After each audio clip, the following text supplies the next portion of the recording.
जब मेरे फादर को अटैक आया था तब हमें हॉस्पिटल पहुंचने में, क्योंकि वो मंदिर में थे, तब हमें हॉस्पिटल पहुंचने में 1-1.5 घंटा लग गया था एंड वी लॉस्ट हिम। तो शायद क्या पता वो मंदिर से घर आके फिर जाते के बजाय मंदिर से ही कोई उनको हॉस्पिटल ले जाता, तो क्या पता वो आज यहाँ पर होते। फर्स्ट एड सबसे इम्पोर्टेंट होता है। तो मेरे फादर को फर्स्ट एड बस 15 मिनट में मिल गया एक तरह से, तो वो एक हमारे लिए ब्लेसिंग इन डिस्गाइज रही। एट ए टाइम पे हॉस्पिटल पहुंचना कितना जरूरी होता है, दिशा ने वो अपना आंखों से देखा हुआ है। जैसे उस लड़की ने मदद करी हमारी, उससे ना मेरे को भी आज के बाद की प्रेरणा मिलेगी कि मैं किसी को नज़रअंदाज करके नहीं जाऊंगा कम से कम। दिशा ने जब वहाँ पे जो बोल्ड डिसीजन लिया, इसके लिए मुझे बहुत प्राउड फील हो रहा है दिशा के ऊपर। मैं उसका आज भी ग्रेटफुल हूँ। उससे अभी 10 मिनट पहले भी बात हुई थी, वो भी पूछ रही थी कि अंकल कैसे हैं कैसे नहीं है। दिशा एक साधारण लड़की, लेकिन इसने अपने साहस और मानवता का परिचय दिया जब उसने सड़क पर दुर्घटनाग्रस्त होकर पड़े एक अनजान व्यक्ति की मदद की। उसने न केवल उस व्यक्ति को कुछ लोगों की मदद से समय पर सुरक्षित अस्पताल पहुंचाया, बल्कि उसकी जान भी बचाई। दिशा की इस निस्वार्थ सेवा के लिए उस व्यक्ति के परिवार वाले भी दिशा के आभारी हैं। आइए पहले दिशा से जानते हैं पूरी कहानी। नमस्कार, आप देख रहे हैं क्विक न्यूज़ और मैं हूं आपके साथ डिम्पल भारद्वाज। जैसा कि आए दिन आप तस्वीरों में देखते होंगे, रोड पर एक्सीडेंट हो जाते हैं या कोई भी इंसिडेंट आप होता हुआ देखते हैं, लेकिन जो वहां लोग इकट्ठा होते हैं, जो जनता होती है, वो सिर्फ और सिर्फ तमाशबीन बनी रहती है। लेकिन बीते रात एक ऐसा हादसा हुआ जब दिशा नाम की एक लड़की ने एक मसीहा बन के एक बुजुर्ग की जान बचाई, और किस तरह का रहा वो पूरा इंसिडेंट, वो जानने के लिए दिशा हमारे साथ मौजूद हैं। सबसे पहला सवाल, जब ये इंसिडेंट हुआ तब आपने क्या देखा? जब मैं उधर पहुंची थी तब मैंने देखा था कि अंकल स्कूटी से गिरे हुए थे and I think hardly 5-10 seconds हुए थे उनको गिरे हुए। एंड उधर सिर्फ एक मेरी गाड़ी थी और एक ई रिक्शा वाला था और एक अंकल और थे, तो उधर हम कुल मिला के सिर्फ 3 लोग थे उस रोड पर। वो सुनसान सड़क थी, तो मैंने देखा अंकल मुँह के बल गिरे हुए हैं और उनके सर से बहुत खून आ रहा था, उनके कानों से खून आ रहा था, उनके हाथ पैरों पे बहुत खरोंची थी और स्कूटी भी उनके ऊपर ही गिरी हुई थी। देखिए, एक बारी तो मैंने गाड़ी तो रोक ही ली थी, बट हाँ मन में एक बार ज़रूर आया कि करना चाहिए या नहीं करना चाहिए, बट फिर इतना टाइम था नहीं क्योंकि उनके सर पे चोट आई थी और उस सिचुएशन में आपको पता नहीं होता कि क्या गहराई है सिचुएशन की। तो ये सोचने से पहले कि मैं मदद करूँ या नहीं करूँ, हमें था कि पहले हम ये मेक श्योर करें कि वो ठीक भी हैं कि नहीं है, क्योंकि चोट सर पर आई थी। कहीं और भी होती या कुछ होता तो शायद मैं पता नहीं उस वक्त मैं क्या सोचती, बट इतना टाइम मेरे पास सोचने के लिए था ही नहीं। तो मैंने सोचा कि बस अब कोई और, अब वो सुनसान सड़क थी, वहाँ पे कोई था नहीं, किसी के पास ऑब्वियसली गाड़ी नहीं थी, वहाँ पे सिर्फ एक ई रिक्शा था। तो फिर मुझे था कि अब इतना बिना कुछ सोचे समझे, क्योंकि उस वक्त इतना टाइम नहीं था, तो अगर मेरी लापरवाही की वजह से अगर उनको कुछ हो जाता तो शायद मेरे मन में बहुत गिल्ट रहता। बिल्कुल। अच्छा, तो जब आपने देखा कि सर पर बहुत चोट है, आपने बताया बहुत खून बह रहा था, स्थिति बहुत ख़राब थी, उसके बाद आपने क्या एक्शन लिया? तो क्योंकि हमारा मेन पर्पज़ अभी इंस्टेंटली पहले यही आया कि पहले हमें ब्लड फ्लो रोकना चाहिए। तो हम नॉर्मल जो गाड़ी साफ़ करने वाला कपड़ा होता है, मेरे सामने उस वक्त वही आया, तो मैंने अपनी गाड़ी से पहले वो निकाला और उनके सर को ज़ोर से प्रेस करने की कोशिश करी कि सबसे पहले उनके सर से खून रुक जाए और फिर उसके बाद सोचते हैं। फिर हमने सबसे पहले सोचा कि हम उनको सीधा करते हैं, क्योंकि वो बहुत बड़े एज के अंकल थे, वो 50-55 की तकरीबन उनकी उम्र थी और वो अच्छे खासे हेल्दी थे। तो हमने यही सोचा कि हम 2-3 लोग थे, उससे पहले हम इनको सीधा तो करते हैं, देखते हैं कि कहाँ कहाँ लगी है। तो जैसे हमने उनको सीधा करा तो हमने देखा कि उनके सर से तो खून आ ही रहा था, साथ साथ उनके कानों से भी खून आ रहा था, उनके हाथों में भी बहुत खून आ रहा था। तो उस वक्त सबसे पहले हमने यही सोचा कि जो इमीडिएट, जो हम जैसे कितनी बार होता है कि हम CPR देते हैं या फिर हम खून रोकने की कोशिश करते हैं या फिर हम उस बंदे को होश में लाते हैं, तो सबसे पहले हमने यही सोचा कि हम सबसे पहले इनका खून रोकते हैं। ये घबराहट हो रही थी खून को देखकर, स्थिति को देखकर? घबराहट खून को देखकर तो नहीं हो रही थी, बट हाँ क्योंकि अंकल बेहोश हो चुके थे, तो उस वक्त ये था कि पहले ये मेक श्योर करना ज़रूरी था कि वो ठीक हैं, वो ज़िंदा हैं, वो कहीं ऐसा ना हो कि हमारे आखिरी के कुछ मिनट्स और हम उनको खो दें। तो वो जो एंड का ये जो टाइम होता है, आई थिंक ये बहुत क्रूशल होता है जब किसी को चोट लगी होती है या हमारे सामने कोई बेहोश होता है, जिसमें क्योंकि आपको पता नहीं होता, ऐसा ना हो कि वो आखिरी के 15 मिनट हम इनको बचा पाएँ और हम ना बचाएं। तो फिर इसलिए उस वक्त खून से डरने का तो कोई पॉइंट था ही नहीं, क्योंकि वो कोई भी हो सकता था। वो रैंडम अंकल थे, बट वो कोई भी हो सकते थे, वो मेरे घर का भी कोई बंदा हो सकता था। दिशा, आप क्योंकि आज की मॉडर्न सोसाइटी की लड़की हैं, हर कोई मोबाइल निकालता है, वीडियो बनाता है, स्नैप बनाता है, आपने नहीं किया ये? क्योंकि आप भी दिखा सकते, देखे मैं हेल्प कर रही हूँ किसी की।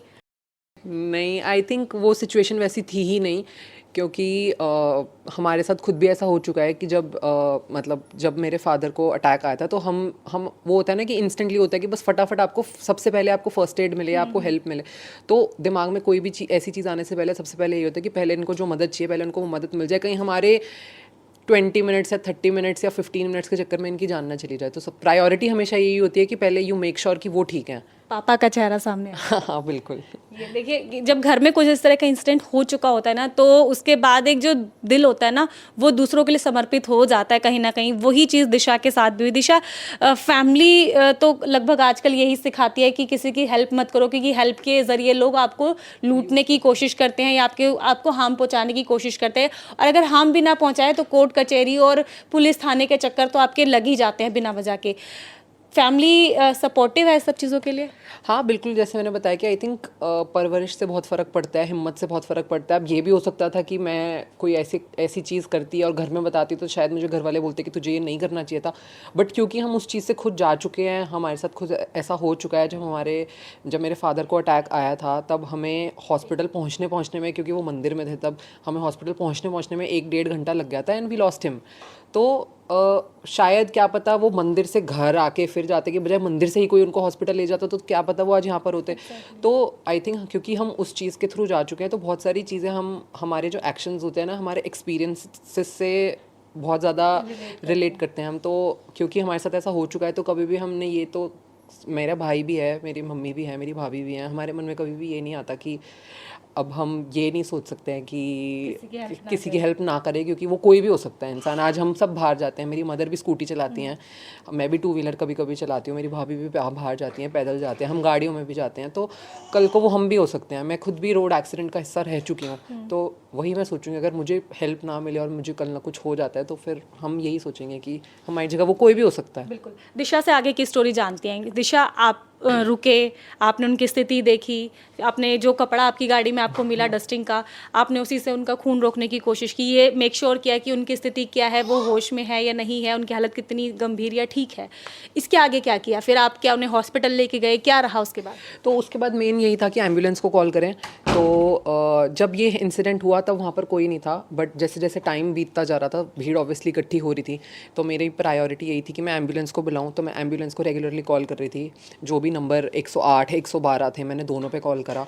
एंड मुझे कोई ऑनेस्टली बहुत पॉजिटिव रिस्पांस एम्बुलेंस वालों की तरफ से मिला नहीं। एक नंबर पे उन्होंने कॉल उठाया, उन्होंने बोला इस नंबर पे नहीं, इस नंबर पे मिलाओ। फिर मैंने दूसरे नंबर पे कॉल मिलाया, उसमें एक ऑटोमेटेड मैसेज आया कि ये चाहिए तो 1 दबाए, वो चाहिए तो 2 दबाए। उतना उस वक्त दिमाग नहीं चल रहा होता कि मैं उस ऑटोमेटेड लेडी की आवाज़ सुनूं कि ये चले तो वो दबाए, वो चले तो वो दबाए। तो मैंने कहा भाड़ में जाए, आप इनको एक काम करो, इनको मेरी गाड़ी में लटा दो। मैं जितनी देर में एम्बुलेंस वालों का ये ऑटोमेटेड मैसेज सुन के उनकी कॉल की वेट करूँगी, उनको कन्विंस करूँगी, उनको लोकेशन बताऊँगी कि हाँ आना, इससे बेटर मेरी गाड़ी खड़ी है, मैं मेरी गाड़ी में चलने दे। तो फिर मैंने उनको बोला कि आप इनको उठाइए और सीधा मेरी गाड़ी में रख दीजिए।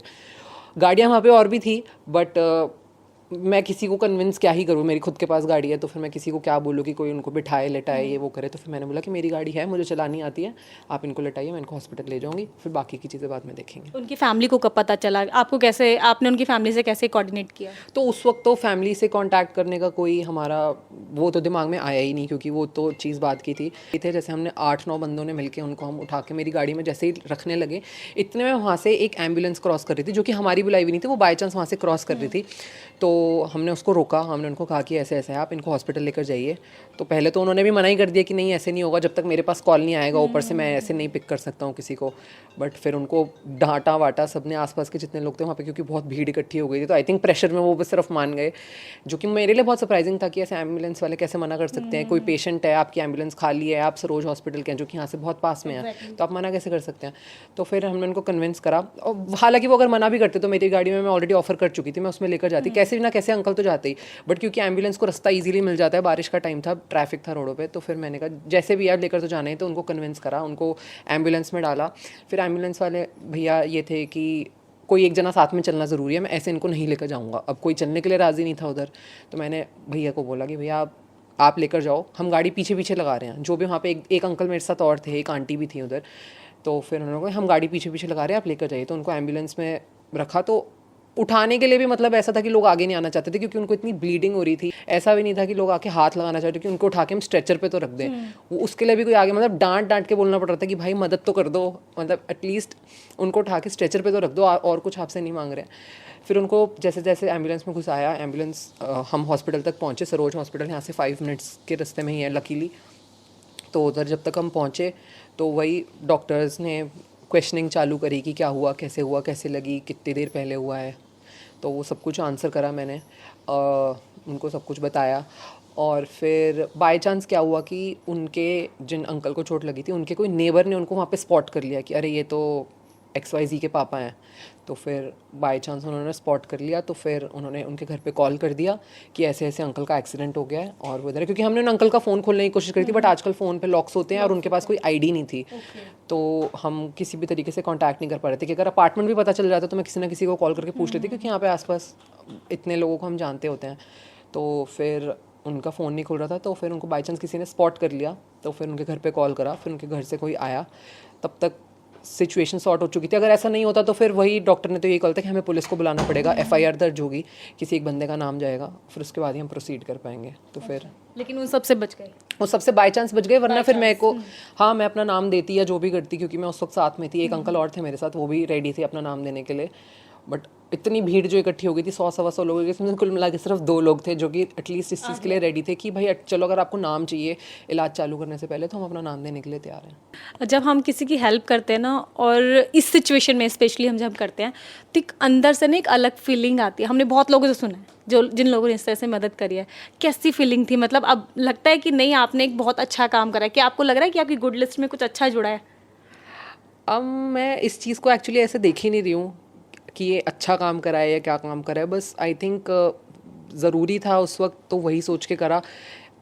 ये सोचकर तो बिल्कुल भी नहीं करा कि मुझे कोई, इनफैक्ट मैंने किसी को बताया भी नहीं। मैंने जब तक सिचुएशन पूरी, जब तक मुझे पता नहीं लग गया था कि वो ठीक है, मैंने अपने घर में भी नहीं बताया था। मैंने अपने घर में भी, ये दिन के 2-2:30 बजे की बात है, मैंने अपने घर में भी शाम के 7-8 बजे बताया कि ऐसे ऐसे हुआ था। तो उनका मेरे पास कॉल आया, ये वो मुझे अच्छा तब लगा जब उनकी वाइफ़ का मेरे पास कॉल आया कि बेटा आपने अंकल की हेल्प करी, आप हमारे लिए गॉड हो, तो मैं आपके लिए चाहूँगी कि आप जो मांगो आपको वो मिले। तब मुझे एक्चुअली अच्छा लगा, तब मुझे ऐसा लगा कि हाँ किसी को फ़र्क पड़ा कि ऐसा कुछ हुआ। अगर मैं उधर नहीं होती या उनको कुछ हो जाता तो ऑब्वियसली किसी का दिल दुखता। हम भी उस सिचुएशन में रह चुके हैं, मेरी मदर भी सिचुएशन में रह चुके हैं। तो फिर वही लगा कि क्योंकि वो आंटी वो बहुत ही थैंकफुल थी, वो बहुत ही पोलाइट थी, वो बहुत ही वो बस अपने बेस्ट विशेस मुझे इस चीज़ में दे रही थी। तो मुझे उस वक्त अच्छा लगा, वो काम करके मुझे अच्छा नहीं लगा। बट जब उनकी फैमिली ने मुझे कांटेक्ट करा तब मुझे ऑनेस्टली बहुत अच्छा लगा कि हालांकि आपकी पूरी स्टोरी एक मैसेज है, लेकिन उसके बाद भी आप क्या स्टोरी के अपने बारे में, अपनी तरफ से क्या मैसेज देना चाहेंगे? मैं तो यही बोलना चाहूँगी कि अगर आपको कोई सिचुएशन में कोई ऐसा बंदा मिलता है जिसमें कि उनको आपके मदद करने से,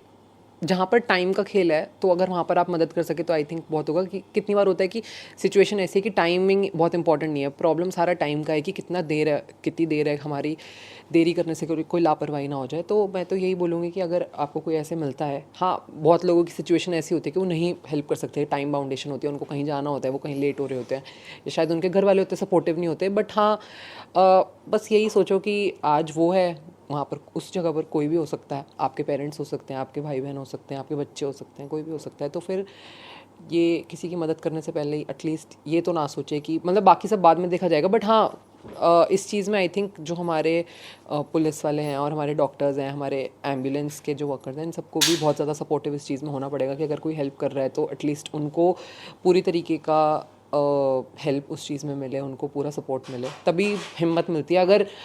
अगर उस वक्त एम्बुलेंस वाला नहीं मानता या फिर कोई अंकल को स्ट्रेचर पे लेटाने के लिए नहीं मानता तो मैं अकेली क्या ही कर लेती, मैं उनको नहीं उठा के रख सकती थी स्ट्रेचर पे, मैं भी हेल्पलेस हो जाती। फिर मुझे घर से किसी को बुलाना पड़ता है, मुझे दोस्तों को फ़ोन करना पड़ता है।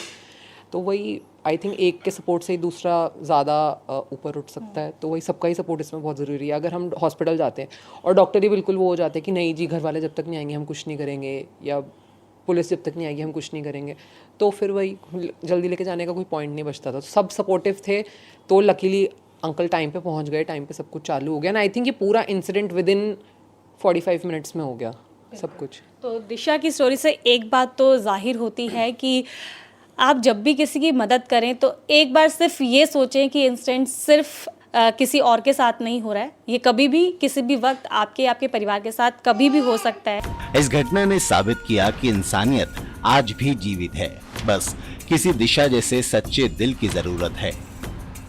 तो जिस स्टोरी के बारे में हम बात को बता रहे थे कि एक व्यक्ति के साथ हादसा हुआ, नाम था दिनेश गोयल जी, उनके बेटे मयंक गोयल जी हमारे साथ मौजूद हैं, बात करते हैं। मयंक जी, जिस स्थिति में जब आपके फादर को यहाँ लाया गया, उनकी स्थिति कैसी थी? वो काफ़ी गंभीर हालत में थे।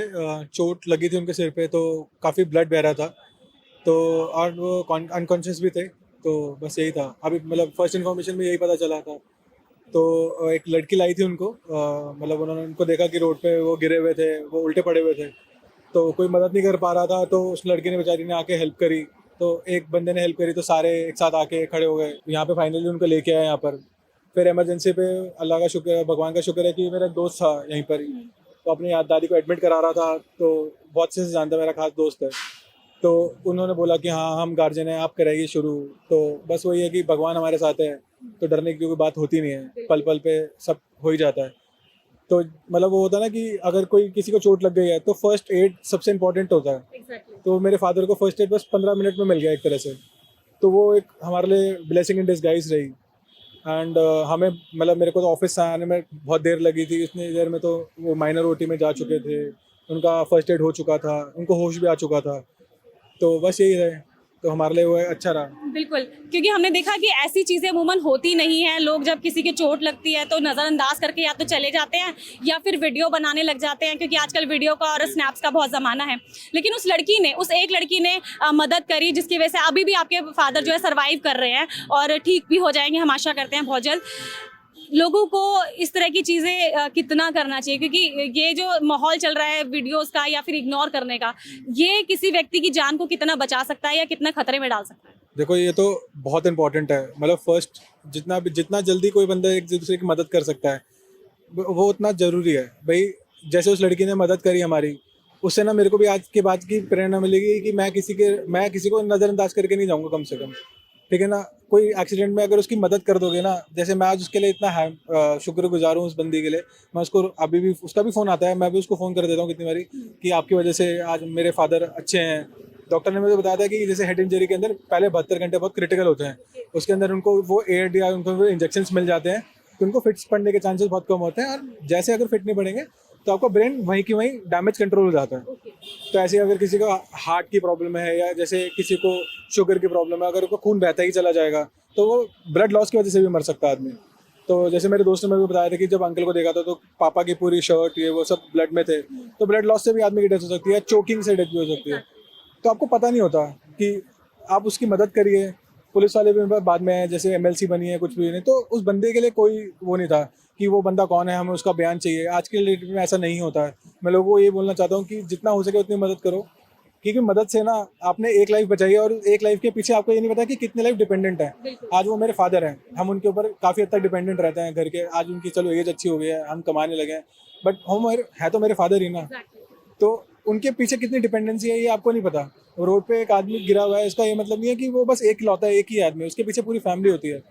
तो बस मेरा यही कहना है कि जितना हो सके आप लोग करिए। उस लड़की ने, मैं उसका आज भी ग्रेटफुल हूँ, उससे अभी 10 मिनट पहले भी बात हुई थी, वो भी पूछ रही थी कि अंकल कैसे हैं कैसे नहीं है। अनफॉर्चुनेटली मुझे पता चला था कि शायद उसके भी साथ एक हादसा ऐसा हुआ था उसकी फैमिली में भी। तो बस वो कह रही थी कि बस मेरे से रहा नहीं गया और मैं चली गई। सर, क्योंकि हॉस्पिटल जब लेकर आए तो हॉस्पिटल स्टाफ ने क्या इमीडिएट जो एक्शन है वो लिया, या फिर थोड़ा सा उन्होंने भी सोचने का वक्त लिया कि नहीं फैमिली आ जाए या फिर कोई FIR हो जाए, उसके बाद हम ट्रीटमेंट स्टार्ट करेंगे? ट्रीटमेंट सही टाइम पे स्टार्ट हुआ? हाँ, एक्चुअली ट्रीटमेंट मैंने आपको बताया ना कि जैसे मेरा दोस्त था तो वो ट्रीटमेंट वहाँ फटाफट हो गया, बट उससे पहले भी डॉक्टर मतलब थोड़े हॉस्पिटल वाले थोड़े संकोच कर रहे थे कि ये तो रोड रेज का केस है, पहले पुलिस आएगी या कोई गार्डियन आएगा तभी हो पाएगा। फादर मेरे अनकॉन्शियस है, वो कैसे किसी को फ़ोन कर पाएंगे, या आप उनके फ़ोन को खोल भी नहीं पाओगे, आजकल लॉक्स वगैरह होते हैं। बट वो मेरा दोस्त था, बहुत अच्छे से अंकल को, मेरे पापा को बहुत अच्छे से जानता था, तो उसने मतलब प्रॉम्प्टली एक्शन लिया। तो बस आप समझ लो, एक वो लड़की थी, एक मेरा दोस्त था। मेरे लिए तो दोनों भगवान है आज की डेट में। चलिए, तो दो भगवान इनके लिए बने, लेकिन हम इस स्टोरी से एक सीख लेते हैं कि जब भी कभी आप सड़क पर, स्पेशली सड़क पर कोई हादसा होता देखें तो आंखें मूंद कर वहाँ से ना जाएं। हेल्प के लिए अपना हाथ बढ़ाएं। आपकी एक हेल्प का जो हाथ है किसी की जान बचा सकता है। वो व्यक्ति किसी का घर चलाने वाला हो सकता है, या उस घर का एक लौता भी हो सकता है, या लौती भी हो सकती है। सर, क्या आप संदेश देना चाहेंगे लोगों को, क्योंकि अभी बहुत सारी चीज़ें खराब होने से बची हैं आपके घर में?